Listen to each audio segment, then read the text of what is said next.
রাব্বুল আলামিন 39 নম্বর সূরা সূরা জুমার 33 নম্বর আয়াত আল্লাহ পাক বলছেন, ওয়াল্লাযী জাআ বিসসিদকি ওয়া সাদ্দাকা বিহি উলাইকা হুমুল মুত্তাকুন। আল্লাহর পক্ষ থেকে যে হক কথা নিয়ে এসেছে সেটা যারা মেনে নিয়েছে তারাই তো মুত্তাকি। আর এই মুত্তাকিনদের মধ্যে সিদ্দিক একবার হচ্ছেন টপ লেভেলের। সুবহানাল্লাহ বলেন না। 2 নাম্বার হলো, যে ব্যক্তি দুনিয়ার কোনো কিছুর মোহে পড়ে যায়।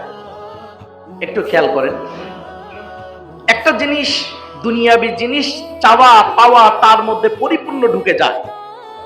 যেমন একটা মানুষ, একটা যুবকের একটা উদাহরণ দেওয়া যাক, সে যদি বলে যে আমি একটা আইফোন কিনবো, এই আইফোনের পিছনে তার মেধা, শক্তি, চিন্তা ভাবনা সব সেখানে ঢেলে দেয়, কখন সে আইফোনের মালিক হয়ে যাবে। কোথা থেকে টাকা ইনকাম করবে, কোথা থেকে গোছাবে, কার থেকে নিবে, এই মগ্ন হয়ে যায়। আল্লাহ রাব্বুল আলামিনের পেয়ারা বন্ধু সিদ্দিক আকবর বলেন, ওই ব্যক্তি গুনাহগার, আল্লাহ পছন্দ করেন না যে ব্যক্তি দুনিয়াবি কোনো কিছু পাওয়ার জন্য সে তার জান, পরাণ, মেধা, শক্তি সব সেখানে লাগিয়ে দেয়।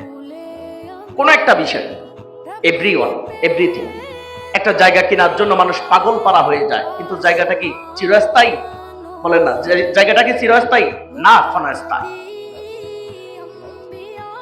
তিনি বলেন, আদ-দুনিয়া সিজনুল মুমিনি ওয়া জান্নাতুল কাফির।